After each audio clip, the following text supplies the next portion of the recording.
Gold, trusted gold buyers. మీరు తాకట్టు పెట్టిన బంగారాన్ని విడిపించి ఈ రోజు ఉన్న మార్కెట్ ధరకు కొనబడను. సో మీ విషయంలో నా ఫ్యాన్ మూమెంట్ ఏంటంటే ఖడ్గం సినిమాలో ఆర్మీ ఆఫీసర్ క్యారెక్టర్ అనమాట. అంటే ఒక పెద్ద వర్షం పడుతూ ఉంటుంది, ఆ వర్షం రోజంతా పడుద్ది, కానీ ఒక మెరుపు వస్తుంది, అది ఒక సెకండ్ ఉంటుంది. ఆ రోజు ఇంపాక్ట్ తెల్లారు లేసిన తర్వాత అందరూ నిన్న ఒక పిడుగు పడిందిరా, ఒక మెరుపు వచ్చిందిరా అంటారు. ఖడ్గం సినిమాలో మీ క్యారెక్టర్ అటువంటిది. నాకు ఆ క్యారెక్టర్ చేస్తున్నప్పుడు కానీ, ఆ క్యారెక్టర్ మీకు కృష్ణవంశీ గారు చెప్పినప్పుడు కానీ, ఆ సందర్భంలో జరిగిన మాటలు కానీ, ఏదన్నా కొన్ని విషయాలు నాకు ఆ సీన్ గురించి కావాలి సార్. ఆల్రెడీ ఇంతకుముందు కూడా ఈ విషయం నేను చెప్పాను సార్. కృష్ణవంశీ సినిమాలో నేను ఇంచుమించు చాలా సినిమాల వరకు నేను మెయిన్ క్యారెక్టర్లు వేస్తుంటా సార్. ఎప్పుడైనా టక్కన ఫోన్ చేసి రే శివాజీ ఇది ఒక్కటే సీను నువ్వే చేయాలన్నప్పుడు ఈ సినిమా నేను చేయను అన్నా. ఇంతకుముందు కూడా చాలాసార్లు చెప్పా. ఖడ్గం నేను ఇంతకుముందు నీ దగ్గర మెయిన్ క్యారెక్టర్లు చేశాను చాలా. నేను వచ్చి ఒక 1 డే చేసి వెళ్ళిపోవటం అన్నది న్యాయం కాదని. సార్ నువ్వు ఒకసారి ఆలోచించరా ప్లీజ్, నాకు నువ్వు చేస్తే బాగుంటుంది అనిపించిందని. ఈ ప్రకాష్ రాజ్ వీళ్ళు కూడా చేయనంటుంటే ఎందుకు నిసార్లు బతిమాలుతా ఉంటే లేదు ఈ క్యారెక్టర్ వాడే చేయాలి. తెల్లగట్ల 3 గంటలకు ఫోన్ చేసి 4 గంటల షూటింగ్ అన్నాడు. నేను వెళ్ళను నిజంగా, వంశీ కాబట్టి వెళ్ళా. ఓకే, అంటే వంశీ అంటే అంత ఇష్టం నాకు. సార్ 4 గంటలకి ఏదో సాంగ్ దొరుకుతుంది, ఎండింగ్ వచ్చి షాల్ చుట్టుకుంటూ వెళ్ళిపోతాను. తర్వాత నిన్ను నైట్ ఇబ్బంది పెట్టను రా, నీ గురించి నేను పగలే చేస్తానని నాయుడు గారి స్టూడియోలో అప్పుడు సెట్ వేసారు, ఇండోర్ అది. ఓకే, ఆ సీన్ అంత సీరియస్గా ఉన్న ఆ సీన్లో డైరెక్టర్ యాక్షన్ చెప్పబోయే ముందు అంతా మేము నవ్వుతూనే ఉన్నాం. నేను, ప్రకాష్ రాజు, రవితేజ, శ్రీకాంత్, బేసిక్ అందరం తెలియ స్టార్టింగ్ నుంచి ఫ్రెండ్స్ అవటం వల్ల, వంశీ బాగా క్లోజ్ అవటం వల్ల అంత సీరియస్గా తీసుకోలే సార్ దాన్ని. పైగా నేను వేరే షూటింగ్కి వెళ్ళాలి అది చేసి, వీళ్ళ జోకులు ఏంటంటే ఈరోజు అవ్వదరా అని. కానీ వంశీకి ఆ సీన్ తెలుసు, ఆగిపోట్టు ఆ సినిమాకి చాలా ఇంపార్టెంట్ సీను, అది పక్కా ప్రొఫెషనలే చేయాలి అన్నది ఏదో ఉంది అతని బ్రెయిన్లో. 4 కెమెరాలు పెట్టాడు సార్. ఆ టెన్షన్లో అతను ఉండగా ఒక పక్కన ఉత్తేజ్ మాటలు రాస్తున్నాడు. సార్ వంశీ నన్ను వచ్చి ఒకసారి డైలాగ్ చూడరా అంటున్నాడు. కానీ మేము నలుగురు ఇక్కడ జోకులు వేసుకుంటూ కూర్చున్నాం కాబట్టి విపరీతంగా నవ్వుతున్నాం. ఓకే, ఒక అరుపు అరిశాడు, సైలెన్స్ వస్తావా అని. కోపం వచ్చేసింది. డెఫినెట్గా వస్తుంది, సీరియస్ సీన్లో మేము జోకులు వేసుకుంటూ కూర్చుంటే ప్రకాష్ అందరూ ఒకటే షాట్ ఓకే, ఒకటే షాట్ ఓకే.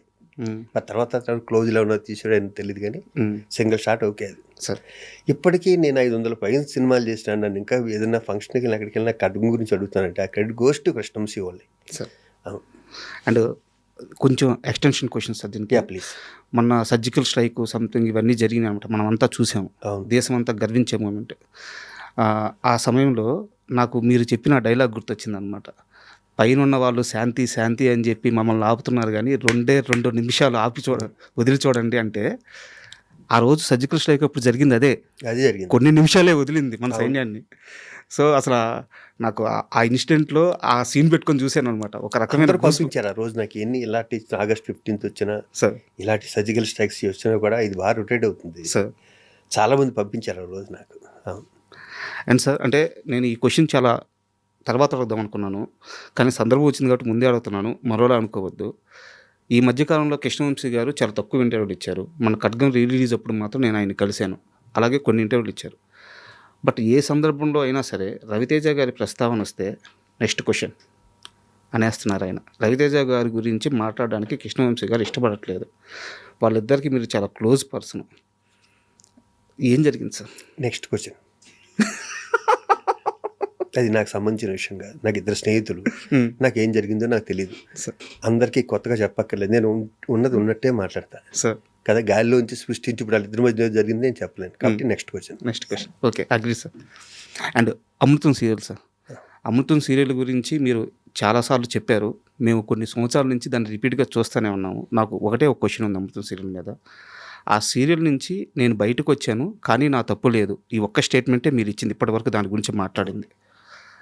అసలు ఎందుకు బయటకు వచ్చారు, ఏం జరిగింది అనేది కాస్త వివరంగా కావాలి సార్. అంటే సారీ టు ఇంటరప్ట్ యూ, అంటే ఇది మాత్రం సమాధానం కావాలి. ఎందుకంటే అమృతం అనేది కొన్ని కోట్ల మందికి సంబంధించిన ఎమోషన్. అమృతంలో మీరు మాత్రమే మేము రిలేట్ చేసుకున్న క్యారెక్టర్.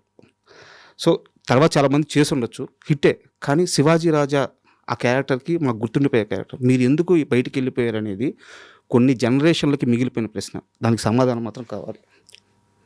ప్రాణం పోయిన అబద్ధం మాత్రం అన్నాం సార్ ఇక్కడ. నా తప్పు లేదు, వాళ్ళ తప్పు లేదు. సార్ ఒక హిట్ వచ్చాక తలకు ఒక కిక్ వస్తుంది. సార్ ఒక మంచి హిట్లో ఇది నా వల్ల, ఇది నా వల్ల, నా వల్ల అని అక్కడ వచ్చిన ఈగో ప్రాబ్లమ్స్ ఏమైంది, అలాంటిది ఏదైనా జరుగుంటుంది. నేనేదో డబ్బింగ్ చెప్పడం లేట్ అయిందని వాళ్ళు ఏదో అలి నా మీద ఏదో ప్రోమో రిలీజ్ చేశారు, ఈ కోడి కుయ్యకపోతే ఆగిపోతుందా అలాంటిది ఏదో. ఓకే. వెంటనే నేను వేరే నా ఓన్ ప్రొడక్షన్ స్టార్ట్ చేసి నేనేదో ప్రోమో. ఈ ప్రోమోల వల్ల వచ్చిన గ్యాప్ తప్పితే నాకు వాళ్ళంటే విపరీతమైన గౌరవం. ఎందుకంటే గంగరాజు గారు కానీ, ఆ టీం కానీ, చంద్రశేఖర్ కానీ, దానికి సెంధిల్ కెమెరా, అవును సార్, వీళ్ళంతా టీం, వీళ్ళంతా చాలా అంటే బాగా డెడికేషన్ ఉన్న వ్యక్తులు వీళ్ళందరూ సార్ కదా. ఇప్పుడున్న ఈ వయసులో ఉన్న ఈ నాలెడ్జ్లు ఉంటే నేను దాంట్లో తప్పుకోను ఓకే కదా.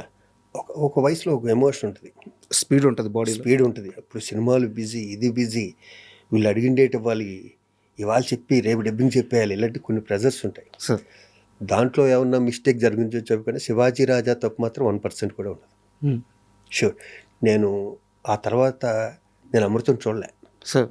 నేను అమెరికా కానీ ఎక్కడికన్నా వెళ్తే తెలుగు వాళ్ళు కనిపిస్తే, సార్ మాకు ఇది ట్రస్ట్ బస్టర్ సార్, మాకు ఈ పనిలో పొద్దు నుంచి సాయంకాలం వరకు ఉండి ఒక్కసారి ఒక ఎపిసోడ్ చూస్తుంటాను సార్ అంటారు. ఆ ఎపిసోడ్లన్నీ మేము చాలా ఆడతా పాడతా చేసినాయి. నేను కానీ, గుండె మంత్రావు కానీ, ఝాన్సీ గారు కానీ అందరం. నేను ఇప్పటికీ చెప్తున్నా, నాలో ఏ ఈగో లేదు. క్రెడిట్ గోస్ టు గంగరాజు గారు, సార్ అయిందే క్రెడిట్. కానీ తెర మీద కనిపించే నా క్రెడిట్ కూడా ఉంటుంది. అంతే కదా సార్. నేను ఎంత ఇంప్రవైజ్ చేయలో దాన్ని చెడగొట్టకుండా.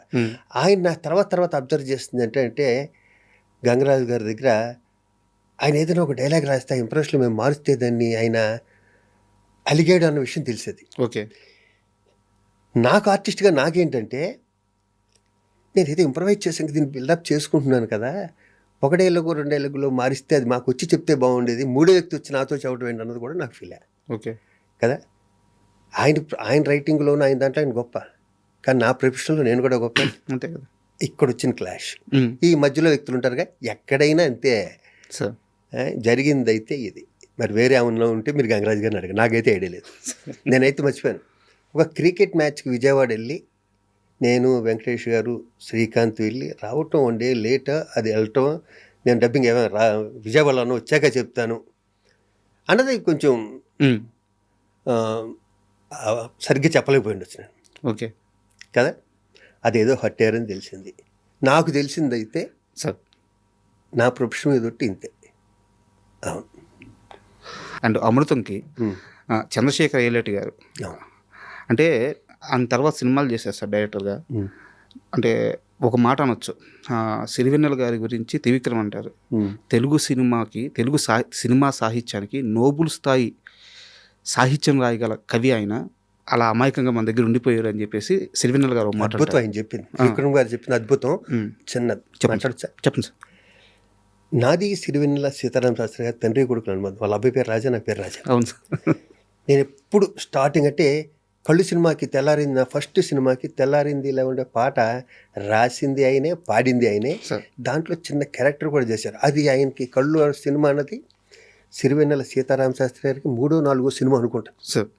కానీ లొకేషన్లో ఉండేవారు ఎప్పుడు. ఆయనకు అవసరం లేదు, లిరిక్ రైటర్కి లొకేషన్లో ఉండవలసిన అవసరం లేదు. మా ఎంవీరావు గారు, మీ గౌరవం, అప్పుడప్పుడే పైకి వస్తున్న ఇది ఉంటుంది కదా. దానివల్ల ఇద్దరం కలిసి వైజాగ్ బీచ్లో నడిచినవి కానీ, ట్రైన్ జర్నీలు కానీ, నన్ను వాళ్ళ ఇంటికి తీసుకెళ్ళి, నన్ను రావు గారిని వాళ్ళ ఇంటికి తీసుకెళ్ళింది కానీ, వైజాగ్ దగ్గర అది ఏదో ఊరు, ఒక 3-4 గంటల ప్రయాణం అనుకుంటా.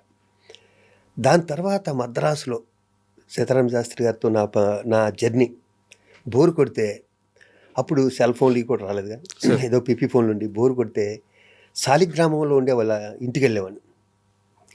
ఒక 3-4 నందులు వెనకాల కుర్చీ వేసుకుని ఆయన, డాడీ నాకు ఎప్పుడూ వస్తున్నాను నంది అడిగేవాడిని, ఈ నందులు నీయరా అనేవాడు.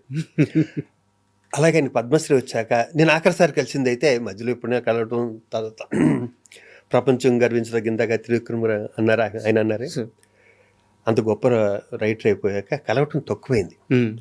ఆయన పద్మశ్రీ వచ్చాక మార్నింగ్ వెళ్ళి టైట్ హగ్ చేసుకుని ఇద్దరం సార్ డాడీ అంటే రాజా అని ఒకే ఇచ్చి 10 నిమిషాలు ఆయన దగ్గర కూర్చొని వచ్చాను. అదే లాస్ట్ కలవటం.